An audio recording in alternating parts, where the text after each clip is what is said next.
दोस्तों, मैंने आपको कहा था कि पार्ट 6 भी लेकर आएँगे, तो ये पार्ट 6 है और मैं इसमें बहुत इम्पोर्टेंट चीज़ें लेकर आया हूँ, जो हर साल यूपीएससी में पूछे जाते हैं। भारत के भौतिक स्वरूप का वो तो आप लोगों को पता ही है कि इसका फिजिकल डिवीज़न क्या है और हिमालय पर्वत। क्या दोस्तों, ये हिमालय पर्वत आप लोगों को इतना तो पता ही होगा कि यूपीएससी में इन टॉपिक की कितनी डिमांड है। तो आइए जानते हैं आज बहुत बेहतरीन तरीके से और बिना कुछ बोले, बिना कुछ कहे आज हम चलते हैं आगे, ठीक है? तो सबसे पहले हम देखेंगे कि हम भारत का भौतिक स्वरूप देख रहे हैं, तो उसमें सबसे पहले भारत के भौतिक स्वरूप का विभाजन देखेंगे। तो इसमें कैसे करना है आप लोगों को, इस तरीके से पहला पॉइंट डाल लेना है और जब पहला पॉइंट आप डाल लोगे तो उसके बाद आपको क्या करना है, यहाँ पे आप लिखो कि उत्तर एवं उत्तर पूर्व का पर्वतीय क्षेत्र है, ठीक है? यहाँ पर लिखो उत्तर, देख लो दोस्तों, हाँ, एवं उत्तर पूर्व का पर्वतीय क्षेत्र, ठीक है? उत्तर एवं उत्तर पूर्व का पर्वतीय क्षेत्र, ये आपने लिखा पहला। दूसरा लिखोगे कि मतलब भौतिक स्वरूप यानी भारत है। जैसे मैं आपको एक छोटा सा ओवरव्यू दूं इंडिया बना करके, तो ये मैंने क्या किया, इंडिया बना दिया। आप भी इसी तरीके से छोटे छोटे अगर मैप बनाओगे ना, तो यूपीएससी की परीक्षा को पास करने में बहुत आसानी रहेगी दोस्तों। मैंने भी मेंस दिया है, मेंस लिखा है और ट्रैक भी किया है, लेकिन किसी कारणवश इंटरव्यू में मेरी बहुत ज्यादा परेशानी हो गई थी एक्सीडेंट की वजह से।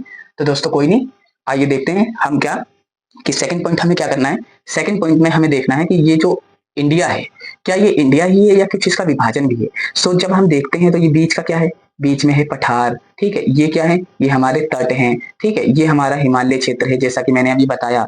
फिर इसी के नीचे ये मैदान है। इस तरीके से आपको क्या करना है, ये डिवीजन है। और फिर इधर द्वीप समूह है अगर देखें तो, है ना? तो इस तरीके से इसका डिवीजन किया गया है। तो अब हम अगर मैप में भी देख सकते थे, लेकिन मैप से ठीक है यहाँ पे हम देखते हैं और मैप में फिर हम जब देखेंगे कि हाँ आखिर उत्तर पूर्व का पर्वतीय क्षेत्र कहाँ है, तब हमें समझ में सारा बेटर आ जाएगा, ठीक है? तो दूसरा क्या है विभाजन कि उत्तरी मैदान। दूसरा क्या है, उत्तरी मैदान। पहला भौतिक विभाजन है। हम इसके बारे में एक एक चीज के बारे में हम बिल्कुल डीपली पढ़ेंगे, वो नेक्स्ट क्लास में पढ़ेंगे, ओके दोस्तों? लेकिन हमें क्या करना है, अभी हमें समझना है कि आखिर अगर कोई पूछ देता है कि what is the physical division of India, तो हमें कुछ नहीं कतराना नहीं है उससे, उसे हमें देखते रहना है और हमें बहुत बेहतरीन तरीके से लोगों को बताना है कि हाँ उत्तर में ये है, दक्षिण में ये है, पूर्व में ये है, पश्चिम में ये है, ठीक है दोस्तों? तो तीसरा क्या है, प्रायद्वीपीय पठार। ये है क्या, तीसरा तीसरा डिवीजन क्या है, प्रायद्वीपीय पठार। इस तरीके से आपको क्या करना है, लिख लेना है, ये प्रायद्वीपीय पठार है, ठीक है? उसके बाद अगर फोर्थ पॉइंट देखें तो फोर्थ पॉइंट यहाँ लिखो कि भारतीय मरुस्थल। जैसे राजस्थान वाला हिस्सा देखा ना आपने, भारतीय मरुस्थल, उसको मरुस्थल कहते हैं क्योंकि वहां पे कुछ नहीं उगता, ना हरियाली है ना कुछ, केवल मिट्टी ही मिट्टी दिखती है। तो इसे क्या है, ये चौथा पॉइंट, ठीक है?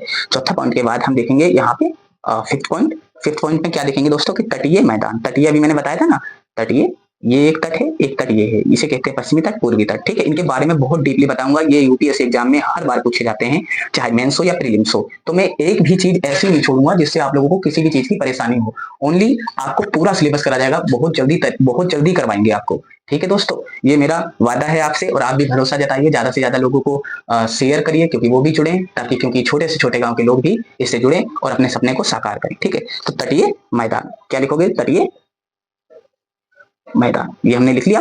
और अब मैं बताता हूँ इनको क्या करना है, इनको इस तरीके से हाईलाइट कर लेना, जिससे बहुत, मैंने हर वीडियो में आपको इसलिए मैं बताता हूँ दोस्तों कि इस तरीके से याद करना एक बहुत अच्छी टेक्निक है। ये आपको कोई नहीं बताएगा दोस्तों, चाहे आप किसी की भी वीडियो उठाकर देख लीजिए, ऐसे आपको करना कोई नहीं सिखाएगा, क्योंकि मैंने खुद ये टेक्निक अपनाई थी। और ये पांचवा क्या है, तटीय मैदान। और ये अगर हम छठा लास्ट के बारे में देखें तो लास्ट क्या है, द्वीप समूह। अभी मैंने बताया था ना आपको, द्वीप समूह, द्वीप समूह, ये हमारा हो गया द्वीप समूह। इसको भी कैद कर लेते हैं बादलों में। ये हो गए कि देखो कितना बढ़िया लग रहा है दोस्तों। अगर आप लोग इस तरीके से अपने नोट्स में इसको ऐड करेंगे कितना बढ़िया लगेगा। अब थोड़ा सा ना इसके बारे में भी देख लेते हैं, क्योंकि ये भी बहुत इंपॉर्टेंट है एग्जाम के दृष्टिकोण से। मैं आपको इस वीडियो में केवल ओवरव्यू दे रहा हूँ, और अगर आपसे कोई पूछता है कि हिमालय पर्वत श्रेणी क्या है, उसकी क्या लंबाई, कितना, कहाँ से कहाँ तक है, तो आपको मैं वो सिखा रहा हूँ। और वैसे ही मैंने आपको यहाँ पे सिखाया कि भारत के भौतिक स्वरूप का विभाजन, तो मैं इसी तरीके से आपको इस वीडियो में सिखा रहा हूँ कि कोई भी अगर पूछ सकता है आपसे कि भाई इसका क्या मतलब होता है, तो आप लोग बहुत बेहतरीन तरीके से, शानदार तरीके से आप लोग बता सकते हैं, ठीक है? तो आइए देखते हैं इसमें भी इसी तरीके से। पहला पॉइंट क्या देखेंगे, पहला पॉइंट देखेंगे भारत के उत्तरी सीमा पर स्थित है, ठीक है? ये आप टेंशन मत लीजिए दोस्तों, मैं इसको पूरा बहुत बेहतरीन तरीके से लाऊंगा, वो भी इससे भी मतलब ऐसे ही बहुत अच्छे तरीके से मैं आपके सामने प्रस्तुत करूंगा। बस आप लोग अपना हौसला बनाए रखिए। भारत के उत्तरी सीमा पर उत्तरी सीमा पर क्या है, स्थित है। बस इतना याद रखना कि भाई कोई पूछे कि हिमालय कहाँ है, हिमालय तो भारत की उत्तरी सीमा पर स्थित है ना, तो बस इतना सा बता देना है आपको। ये हो गया। ये आते हैं दूसरा पॉइंट के बारे में। दूसरा पॉइंट क्या है कि नवीन वलित पर्वत है। अभी मैं इसके बारे में बाद में बताऊंगा, लेकिन अभी भी बता देता हूँ। नवीन पर्वत, नवीन पर्वत है, ठीक है। यहाँ पे वलित लिख लेना, ठीक है, ऐसे वलित लिख लेना। नवीन पर्वत है, और नवीन पर्वत है तो क्या होता है नवीन पर्वत? देखो दोस्तों, मैं आपको बताता हूँ, हिमालय की जो लंबाई है ना, वो हमेशा हर साल ना कुछ मीटर्स में बढ़ती है ना। तो इस तरीके से, क्योंकि वो बढ़ रहा है और नया भी बना है, उसकी भी मैं आपको बहुत अच्छा तरीके से उसके भी बारे में समझाऊंगा आगे चलकर। और क्योंकि वो किस तरीके से आगे बढ़ रहा है, कैसे वो उसने अपना मतलब इतना बड़ा पर्वत और दुनिया का सबसे बड़ा पर्वत कैसे बना, तो ये सब मैं दिखाऊंगा, ठीक है। आपको टेंशन मत लीजिए। नवीन वलित पर्वत का मतलब है कि वो धीरे धीरे बढ़ रहा है, ठीक है। और तीसरा क्या है? सिंधु से ब्रह्मपुत्र तक है। देखो यहाँ सिंधु है, यहाँ ब्रह्मपुत्र है, ठीक है। तो इस तरीके से तीसरा पॉइंट है, क्या लिखोगे? सिंधु से ब्रह्मपुत्र नदी तक, ठीक है। तब क्या है? इसका फैलाव है, ठीक है। तो इस तरीके से आपको लिख लेना है। और फोर्थ पॉइंट क्या लिखोगे? फोर्थ पॉइंट में हमें लिखना है कि विश्व की सबसे ऊंची, ठीक है। तो विश्व की सबसे ऊंची पर्वत क्या है? पर्वत श्रेणी। इतना सा याद रखना है, विश्व की सबसे ऊंची पर्वत श्रेणी। दोस्तों, आप सब्सक्राइब जरूर कर लेना, क्योंकि मैं इस तरीके से जब आपको वीडियो दे रहा हूं तो आप लोगों के पास सबसे पहले पहुंचे, इसलिए आप लोग सब्सक्राइब जरूर करना। और तीसरा क्या है? इसकी लंबाई क्या है? सॉरी, पांचवा, अगर देखें इसकी लंबाई तो 2400 किलोमीटर, 2400 किलोमीटर। इस तरीके से इसको भी ऐसे कर लेना। फिर उसके बाद एक इस तरीके से पॉइंट बनाना, और यहाँ पर आप लोग क्या लिखोगे कि इसकी चौड़ाई, ठीक है। तो दोस्तों,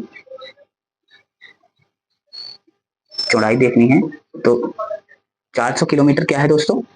ये हमारा कहाँ पे है? 400 किलोमीटर ये कश्मीर में, ठीक है। क्योंकि अभी मैं ये भी बताता हूँ आपको, कश्मीर में, और 150 किलोमीटर अरुणाचल प्रदेश में। आप लोगों को इतना याद रखना है, इस तरीके से याद रखना है। अभी मैं बता देता हूँ। देखो दोस्तों, यहाँ पर क्या है, यहाँ बहुत चौड़ाई है इसकी, लेकिन जब धीरे धीरे इस तरीके से आगे बढ़ता है ना, जैसे इस तरीके से आगे बढ़ता है, तो इसकी जो चौड़ाई है वो घटती जाती है, ठीक है। तो इसलिए यहाँ पर तो 400 किलोमीटर चौड़ा है, इस तरीके से चौड़ा है, और यहाँ पर आते आते 150 किलोमीटर ही रह जाता है। तो आज हम की वीडियो में हमने इस तरीके से देखा। अगर ये सेशन आप लोगों को पसंद आ रहे हैं तो please like, share and subscribe जरूर करना दोस्तों, और बहुत सारे लोगों को जोड़ो, जिससे उनकी भी उम्मीदों पे वो लोग खरे उतरे, ठीक है दोस्तों। तो थैंक यू। आज की इस वीडियो में बहुत इंपॉर्टेंट वीडियो है, इसको जरूर देखना। और इससे पहले अगर आप लोगों ने पहले के नहीं देखे तो पहले उनको सेशन को देख लेना, पार्ट्स को, और फिर इसको देखना। ओके दोस्तों, तो थैंक यू वेरी मच।